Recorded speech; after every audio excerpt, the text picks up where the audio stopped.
অবশ্যই ফিরবে, সবাই কংগ্রেসে ফিরবে, কিন্তু সব নেতৃত্বকে আমরা বলছি বা আমাদের লিডার যারা তারা বলছেন আমাদের যত সৎ কর্মী যারা তৃণমূলের সত্যিকারের কর্মী ভোটার, মানে আপনার যে অত্যাচারী যে তৃণমূলের যে নেতাকে অ্যাভয়েড করে কর্মী ভোটার নিতে বলছি আমরা, এবং তারা সবাই স্বতঃস্ফূর্ত হবে কংগ্রেসে আসবে। আমাদের সাংগঠনিক সামনে আমাদের কংগ্রেসের যে সুদিন আসছে, আলোচনা সংগঠন না করতে হবে না, সব জায়গায় যেতে হবে। দেখা যায় ইমিডিয়েট বন্ধ হবে, একদম রাহুল গান্ধীর অর্ডার আছে এরকম হবে, আমাদের লিডারশিপ চেঞ্জ হবে প্রদেশের, হলে দেখতে পাবেন এটা একদম নিট অ্যান্ড ক্লিন যে ব্যক্তি তিনি বসবেন ওপরে, এবং এই দ্বন্দ্বটা মোটেই থাকবে না দলে। এই দল সব আগে এই গ্রুপবাজি বন্ধ করতে হবে দলের। 15 বছরে তৃণমূল সরকার আর বর্তমানে যে সরকার তৃণমূল সরকার তো ধরেন একটা পশ্চিমবাংলার জন্য কালো দিন ছিল 15 বছর, ঠিক আছে। বিজেপি সরকার যে এসছে এটাও খুব যে ভালো তা না, গোটা ইন্ডিয়াতে তো দেখতে পাচ্ছি এরা শুধু প্রতিশ্রুতি দেবে, মুখে বলবে, কিন্তু প্র্যাকটিক্যালি কোনো কাজ এদের দ্বারা হয়।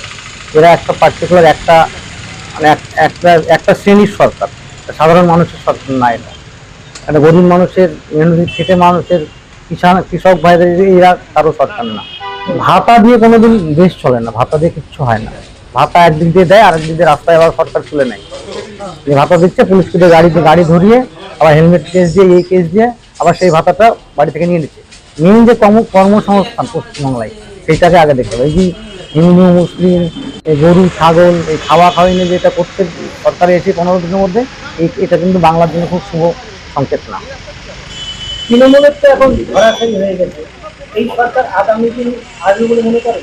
তৃণমূল না, তৃণমূল দলটাই তো থাকবে না, ওর নাম মানে ইতিহাস হয়ে গেছে ধরে রাখেন 4 তারিখের পর, ও তৃণমূল দলটাই থাকবে না। আমাদের পশ্চিমবঙ্গের দুজন বিধায়ক আছেন, তার মধ্যে ইনি একজন সম্মানীয় বিধায়ক সাহেব আজকে বেঙ্গাতে এসেছেন একটা ব্যক্তিগত কাজে। তো আমরাই উদ্যোগ নিয়ে ওনাকে আজকে সম্বর্ধনা দিলাম এবং দলীয় কিছু পর্যালোচনা করলাম, আমরা দলীয় কথাবার্তা বললাম এবং আমরা সামনের দিনে আমরা কীভাবে এগোবো ওনার কাছ থেকে সেই পরামর্শটাও নিলাম। অবশ্যই সেরকম প্রমাণ পেলে আমরা অবশ্যই সেই বিরুদ্ধে আন্দোলন করব, কিন্তু সেই প্রমাণটা দরকার।